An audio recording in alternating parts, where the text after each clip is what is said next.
வணக்கம். இது ரூபவாகினியின் செய்திகள். நான் ராதிகா வின்சென்ட்.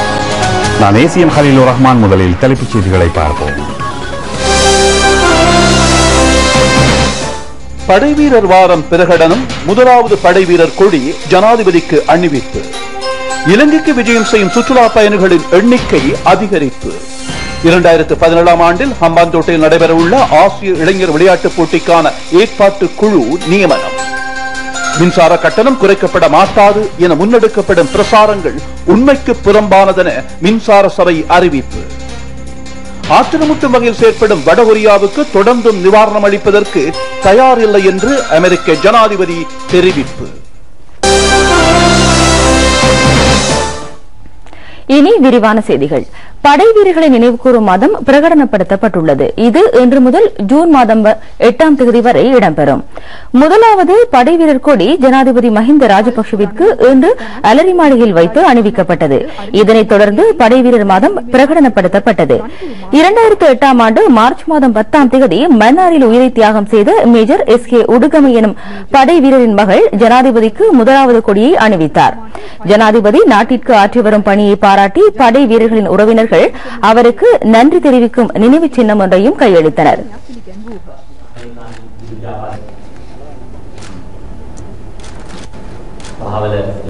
கடந்த வருடத்தில் படைவீரர் கொடி விற்பனை மூலம் கிடைத்த வருமானத்தை மாகாண ஆளுநர்கள் ஜனாதிபதியிடம் கையளித்தனர்.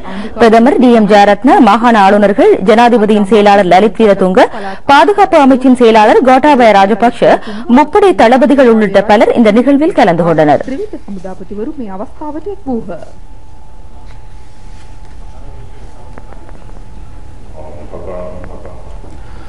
மின்சார கட்டணம் குறைக்கப்பட மாட்டாது என முன்னெடுக்கப்படும் பிரசாரங்கள் உண்மைக்கு புறம்பானவை என இலங்கை மின்சார சபை தெரிவித்துள்ளது.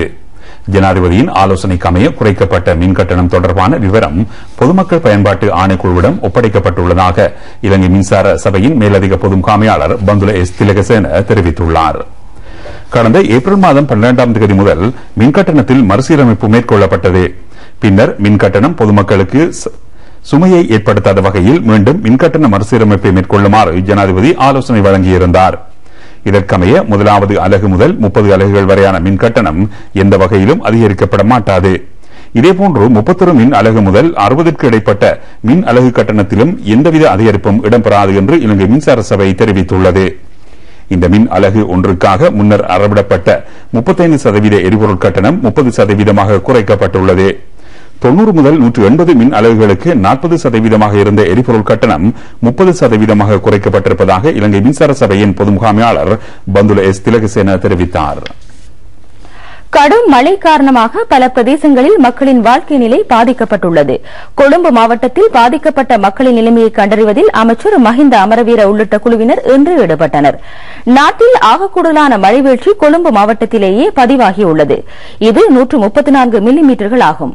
கொழும்பை அடுத்துள்ள பல பிரதேசங்கள் வெள்ளத்தில் மூழ்கின. கம்பஹா, களுத்துறை, மொனராகல மாவட்டங்களிலும் நாட்டின் வட பிரதேசத்திலும் மழை பெய்துள்ளது. கொழும்பு மாவட்டத்தில் 43 குடும்பங்கள் பாதிக்கப்பட்டுள்ளதாக இடர் முகாமைத்துவ மத்திய நிலையம் தெரிவித்துள்ளது. பாதிக்கப்பட்ட மக்களுக்கு நிவாரணம் வழங்குமாறு அமைச்சர் அதிகாரிகளுக்கு உத்தரவு பிறப்பித்துள்ளார். மாலை வேளைகளில் தொடர்ந்தும் இடியுடன் கூடிய மழை பெய்யக்கூடும். இடிமின்னல் தொடர்பிலான பாதிப்புகளை கட்டுப்படுத்துவதற்கு நடவடிக்கை மேற்கொள்ளுமாறு வளிமண்டலவியல் திணைக்களம் பொதுமக்களை அறிவுறுத்தியுள்ளது. இலங்கைக்கு விஜயம் செய்யும் சுற்றுலா பயணிகளின் எண்ணிக்கை மார்ச் மாதம் 7.7 வீதத்தால் அதிகரித்துள்ளது. அந்த மாதத்தில் மாத்திரம் சுமார் 1 லட்சம் சுற்றுலா பயணிகள் இலங்கைக்கு வந்திருந்தனர். மேற்கு நாடுகள் மற்றும் சீனாவில் இருந்து வரும் சுற்றுலா பயணிகளின் எண்ணிக்கை துரிதமாக அதிகரித்திருப்பதாக உத்தியோகபூர்வ புள்ளி விவரங்களில் சுட்டிக்காட்டப்பட்டுள்ளது. இந்த ஆண்டின் முதல் 2 மாதங்களில் 2,88,798 சுற்றுலா பயணிகள் இலங்கைக்கு வந்திருந்தனர். இது 10.9 வீத அதிகரிப்பாகும். மேற்கு ஐரோப்பாவிலிருந்து இலங்கைக்கு வருகை தரும் சுற்றுலா பயணிகளின் எண்ணிக்கை மார்ச் மாதத்திலிருந்து 10.5% அதிகரித்துள்ளது.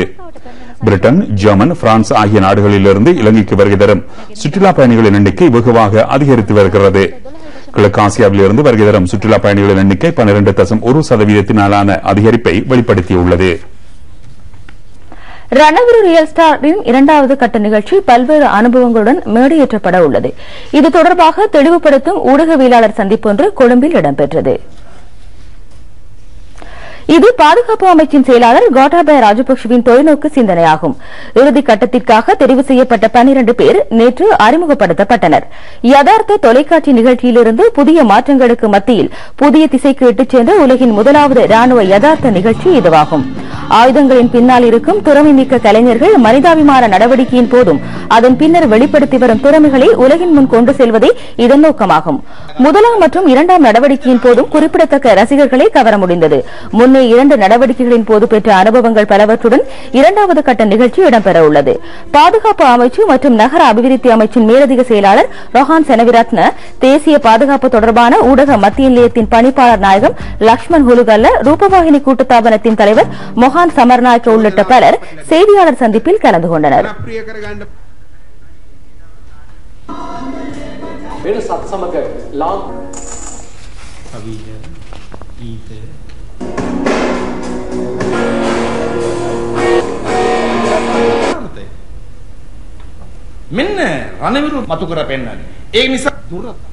சப்புகஸ்கந்தையில் நிர்மாணிக்கப்பட்ட புதிய வழி பிரித்தெடுக்கும் உற்பத்தி மத்திய நிலையம் நேற்று திறந்து வைக்கப்பட்டது. இந்நாட்டில் நிர்மாணிக்கப்பட்ட இரண்டாவதும் பாரியதுமான உற்பத்தி நிலையம் இதுவாகும். இதற்கு 1.3 மில்லியன் ரூபாய் செலவிடப்பட்டுள்ளது. வரையறுக்கப்பட்ட ஆக்சிஜன் நிறுவனம் இந்த நிலையத்தை அமைத்துள்ளது. நாளொன்றுக்கு தேவையான 62 டன் ஆக்சிஜன், நைதரசன், ஆகன் வாயுக்களை இங்கு உற்பத்தி செய்ய முடியும். இதற்கு முன்னர் இவ்வாறானவை பெருமளவில் வெளிநாடுகளிலிருந்து இறக்குமதி செய்யப்பட்டன. இதனால் பெருந்தொகை வெளிநாட்டு நாணயங்களை இலங்கைக்குள்ளேயே சேமித்துக் கொள்ள முடியும் என்று நிறுவனம் தெரிவித்துள்ளது. 1936 ஆண்டு முதல் இந்நாட்டின் தொழிற்சாலை மற்றும் வைத்திய துறைக்கு தேவையான இவற்றை வழங்கும் விநியோகஸ்தராக சிலோன் ஆக்சிஜன் நிறுவனம் செயற்பட்டு வருகின்றது. தொழிற்சாலை ஆரம்பிக்கப்பட்டதுடன் உள்நாட்டு தயாரிப்புகளுக்கு பாரிய நிவாரணம் கிடைக்கின்றது. அமைச்சர் பாசில் ராஜபக்ஷ, இலங்கைக்கான ஜெர்மன் நாட்டு தூதுவர் ஜூகத் முகமது உள்ளிட்ட பலர் நிகழ்வில் கலந்து கொண்டனர். வாகனங்களை திருத்தும் நிலையங்களை தரப்படுத்துவதற்கு அரசாங்கம் நடவடிக்கை மேற்கொண்டுள்ளது. அங்கு பணியாற்றும் ஊழியர்களுக்கு முழுமையான பயிற்சிகள் வழங்கப்பட உள்ளன. உரிய தரத்தை கொண்ட வாகனங்களை பயன்படுத்துவதில் பொதுமக்களை ஈடுபடுத்துவதே இதன் நோக்கமாகும். வாகனங்களை பராமரிக்கும் இடங்களை பட்டியலிடும் நடவடிக்கை தற்போது மேற்கொள்ளப்பட்டு வருகிறது. பிரதேச செயலாளர்கள் மூலம் சம்பந்தப்பட்ட தகவல்கள் பெற்றுக் கொள்ளப்படுகின்றன. வாகனங்களில் இருந்து வெளியேறும் புகையை பரிசோதனை செய்பவர்களை பயிற்றுவிப்பதற்கு மோட்டார் வாகன போக்குவரத்து ஆணையாளர் திணைக்களம் கவனம் செலுத்தியுள்ளது என்று கொழும்பில் இன்று இடம்பெற்ற செய்தியாளர் மாநாட்டில் வலியுறுத்தப்பட்டது. மோட்டார் சைக்கிள்கள், முச்சக்கர வண்டிகள் ஆகியன இந்நாட்டின் வழி மாசடைவதற்கு முக்கிய காரணங்களாக அமைந்துள்ளன. உரிய காலத்தில் முறையாக பராமரிக்கப்படாமையே இதற்கு காரணம் என திணைக்களம் தெரிவித்துள்ளது. வாகனங்களில் இருந்து வெளியேறும் புகையை பரிசோதனை செய்வதற்கு நாடு முழுவதிலும் நடவடிக்கை மேற்கொள்ளப்பட்டுள்ளது. வெளியேறும் புகை சரியான தரத்தை கொண்டிருக்காவிட்டால் வாகனத்திற்கான வருமான அனுமதி பத்திரம் விநியோகிக்கப்பட மாட்டாது. தராதரமற்ற வாகன சாரதிகளுக்கு 6 புள்ளிகள் வழங்கும் நடவடிக்கையும் இதன் கீழ் இடம்பெற உள்ளது. போலி புகை சான்றிதழ்களை விநியோகிக்கும் பரிசோதனை மத்திய நிலையங்களுக்கு எதிராக கடுமையான சட்ட நடவடிக்கை மேற்கொள்ளப்படும். வாகனங்கள் மூலம் வெளியேறும் புகை தேக ஆரோக்கியத்திற்கும் சுற்றாடலுக்கும் பெரும் பாதிப்பானதாகும். இந்த நிலைமையை கட்டுப்படுத்துவதற்காக உடனடி நடவடிக்கைகள் எதிர்காலத்தில் மேற்கொள்ளப்படும் என்று ஊடகவியலாளர் மாநாட்டில் தெளிவுபடுத்தப்பட்டது. மோட்டார் வாகன போக்குவரத்து ஆணையாளர் நாயகம் SH ஹரிச்சந்திர உள்ளிட்ட பலர் இதில் கலந்து கொண்டனர். 39வது தேசிய விளையாட்டு விழாவில் பங்கு பெற்றும் வீரர்களின் தேவைகள் பற்றி தீர்மானிப்பதற்கான கலந்துரையாடல் ஒன்று யாழ் செயலகத்தில் வடமாகாண ஆளுநரின் தலைமையில் இடம்பெற்றது. வடமாகாணத்தின் 5 மாவட்டங்களைச் சேர்ந்த விளையாட்டு வீரர்களின் தேவைகள் தொடர்பாக ஆளுநர் GH சந்திரஸ்ரீ கேட்டறிந்து கொண்டதுடன் அவற்றை உடன் பூர்த்தி செய்து தருவதாக வாக்களித்துள்ளார். இந்த நிகழ்வில் வடமாகாண விளையாட்டுத்துறை பணிப்பாளர் ராஜா ரணசிங்க, மாவட்ட விளையாட்டு உத்தியோகத்தர் MR மோகனதாஸ் ஆகியோரும் விளையாட்டு திணைக்கள அதிகாரிகளும் கலந்து கொண்டனர்.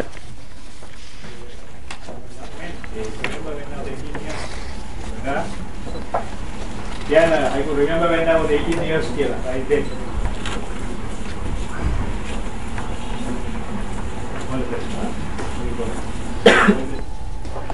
2017 ஆண்டில் ஹம்பாந்தோட்டையில் நடைபெறவுள்ள ஆசிய இளைஞர் விளையாட்டுப் போட்டிக்கான அடிப்படை திட்டம் வகுக்கப்பட்டுள்ளது.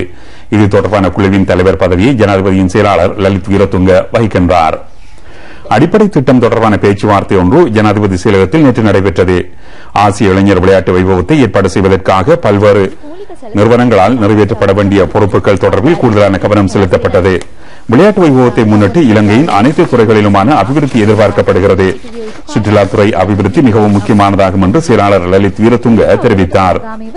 45 நாடுகளைச் சேர்ந்த வீர வீராங்கனைகள் போட்டிகளில் கலந்து கொள்கின்றனர். இவர்களது விமான பயணம் மற்றும் தங்குமிட வசதிகள் தொடர்பாகவும் இலங்கை தொடர்பான கண்காட்சி கூடங்களை அமைக்கும் முறை பற்றியும் பேச்சுவார்த்தை நடத்தப்பட்டது. விளையாட்டுத்துறை அமைச்சின் செயலாளர் அனுர ஜெயவிக்ரம, இலங்கை தேசிய ஒலிம்பிக் குழுவின் தலைவர் ஹேமஸ்ரீ பெர்னாண்டோ உள்ளிட்ட பலர் இதில் கலந்து கொண்டனர். ක්‍රීඩා අමාත්‍යාංශ ලේකම් අනුර ජයවික්‍රම, ශ්‍රී ලංකා ජාතික ඔලිම්පික් කමිටුවේ සභාපති හේමසිරි ප්‍රනාන්දු යන මහත්වරුද සාකච්ඡාවට සහභාගී වූහ.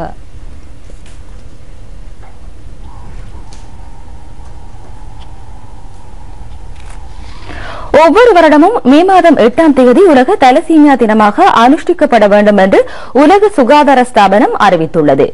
தேசிய தலசீமியா நிலையம் மீண்டும் விடுத்த அறிவித்தலில் திருமணத்திற்கு தயாராக இருக்கும் ஒவ்வொரு தம்பதியினரும் பொறுப்பு தலசீமியாவினால் பாதிக்கப்பட்ட குழந்தையை பெறுவதல்ல என்று தெரிவித்துள்ளது.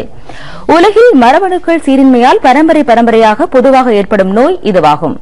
இரத்தத்திலிருந்து தேகத்தின் தசைகளுக்கு பிராணவாயுவை வழங்காமல் விடுவதன் காரணமாகவே இந்த நோய் ஏற்படுகின்றது. சைப்ரஸ், மலேசியா மற்றும் இந்தோனேஷியா ஆகிய நாடுகளிலேயே இந்த நோய் முதலில் கண்டுபிடிக்கப்பட்டுள்ளது. விஜய இளவரசர் தலைமையில் பட்டுப்பாதையூடாக பிரயாணம் செய்து இங்கு வந்த வர்த்தகர்களே இந்த நோயை பரப்பியிருக்கலாம் எனவும் சந்தேகம் தெரிவிக்கப்படுகின்றது. வடமேல் மாகாணத்தில் இந்த நோய் பரவுவதற்கான காரணம் இவ்வாறு வந்து சேர்ந்த குழுவினரே எனவும் தெரிவிக்கப்பட்டுள்ளது. தலசீமியாவில் அல்பா மற்றும் பீட்டா என 2 பிரிவுகள் உள்ளன. இவற்றில் பீட்டா தலசீமியாவில் இலங்கையில் பரவலாக காண முடியும். ஓரளவு மரபணு மாற்றங்களை கொண்டுள்ளவர்களே தலசீமியா நோயை பரப்புவர்களாவர். தனியொருவருக்கு இந்த நோய் ஏற்பட்டிருந்தார் அவர் மூலம் இந்த நோயை பரப்ப முடியாது. அதனால் தலசீமியாவில் பாதிக்கப்பட்ட ஆண் மற்றும் பெண் மூலம் பிறக்கும் குழந்தையும் தலசீமியாவினால் பாதிக்கப்பட்டதாக இருக்கும். குழந்தை பிறந்து 5 மாதங்களில் இந்த நோய்க்கான அறிகுறிகள் காணப்படும். இரத்தத்தில் உள்ள செவ்வணுக்கள் முற்றிலும் சேதமடைவதே இந்த நோய்க்கான அறிகுறியாகும். இந்த நோய் ஏற்பட்டதாக கண்டுபிடிக்கப்பட்டதை அடுத்து குறிப்பிட்ட குழந்தைக்கு இரத்த மாற்றம் செய்வது அவசியமாகும். அத்துடன் உடலில் சேர்ந்துள்ள அழுக்குகளை அகற்றுவதும் அவசியமாகும். இந்த நடவடிக்கை மேற்கொள்ளப்படாவிட்டால் குழந்தை இறந்துவிடும் சாத்தியம் உண்டு என அறிவிக்கப்படுகின்றது.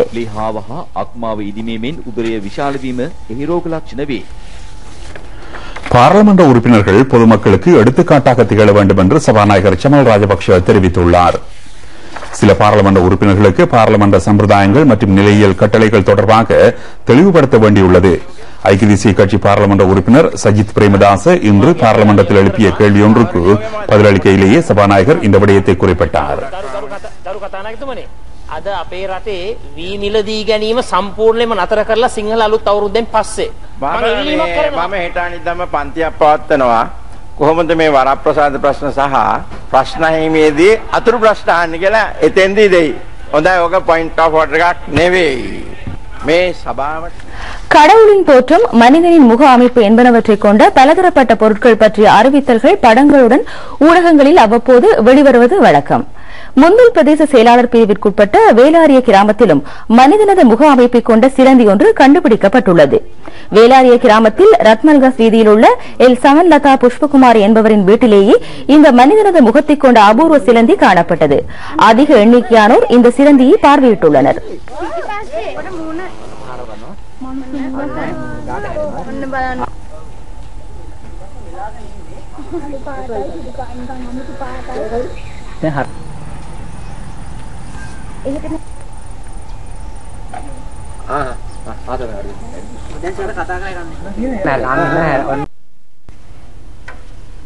இனி விளையாட்டுச் செய்தி. ஐபிஎல் கிரிக்கெட் தொடரில் நேற்று நடைபெற்ற மும்பை இந்தியன்ஸ் அணிக்கும் கொல்கத்தா நைட் ரைடர் அணிக்கும் இடையிலான போட்டியில் மும்பை இந்தியன்ஸ் அணி 65 ஓட்டங்களால் வெற்றியீட்டியது. மும்பை இந்தியன்ஸ் அணி 20 ஓவர்களில் 6 விக்கெட் இழப்பிற்கு 170 ஓட்டங்களை எடுத்தது. சச்சின் டெண்டுல்கர் 48 ஓட்டங்களையும் டிவென் ஸ்மித் 47 ஓட்டங்களையும் எடுத்தனர். பதிலுக்கு துடுப்படுத்த ஆடிய கொல்கத்தா நைட் ரைடர்ஸ் அணி 18 ஓவர் 2 பந்து வீச்சில் சகல விக்கெட்டுகளையும் இழந்து 105 ஓட்டங்களை மாத்திரமே எடுத்து தோல்வி கண்டது. செய்திகளின் நிறைவாக மீண்டும் தலைப்புச் செய்திகள். படைவீரர் வாரம் பிரகடனம், முதலாவது படைவீரர் கொடி ஜனாதிபதிக்கு அணிவிப்பு. இலங்கைக்கு விஜயம் செய்யும் சுற்றுலா பயணிகளின் எண்ணிக்கை அதிகரிப்பு. 2017ஆம் ஆண்டில் ஹம்பாந்தோட்டையில் நடைபெறவுள்ள ஆசிய இளைஞர் விளையாட்டுப் போட்டிக்கான ஏற்பாட்டு குழு நியமனம்.